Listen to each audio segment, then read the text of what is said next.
अकरम जफरी की ये रिपोर्ट।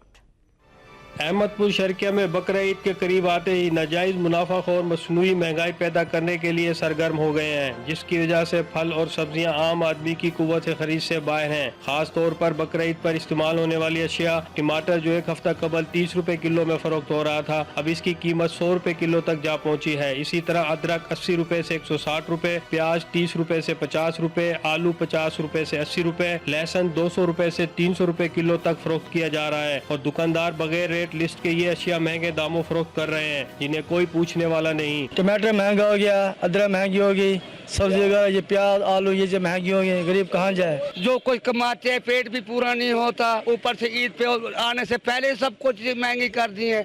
हम टमाटर सब्जियां प्याज सब कुछ महंगे हो चुके हैं, हम गरीब आदमी किधर जाए। फल और सब्जी के निर्खों में नाजायज मुनाफाखोरी की वजह दुकानदार आड़तियों को बताते हैं कि ये जखीरा अंदोज कोई भी मौका हाथ से नहीं जाने देते। हमारा तो कसूर नहीं है ना, ये पीछे स्टार्ट कर लेते हैं, फिर थोड़ा थोड़ा निकालते हैं, मंडी में थोड़ा लेके आते हैं, फिर वो महंगा बेचते हैं। जो बड़े स्टाकर है ना वो सामान को इकट्ठा कर लेते हैं, इसलिए ये दुकानदारों को ज्यादा रेट पर मिलता है, तो फिर इसलिए महंगा बिकता है। मजहबी त्योहारों पर मसनूई महंगाई पैदा करके गरीब अवाम को दोनों हाथों से लूटने वाले आड़तियों के खिलाफ कार्रवाई करने में मकामी इंतजामिया और मार्केट कमेटी बेबस नजर आती है। अवाम का कहना है कि करप्शन में मुलविस मार्केट कमेटी के एहलकारों के खिलाफ कार्रवाई की जाए ताकि ये अशिया भी अवाम की पहुँच में आ जाए। कैमरा मैन राना शौकत के साथ मोहम्मद अकरम जफरी, वक्त न्यूज़, अहमदपुर शर्किया।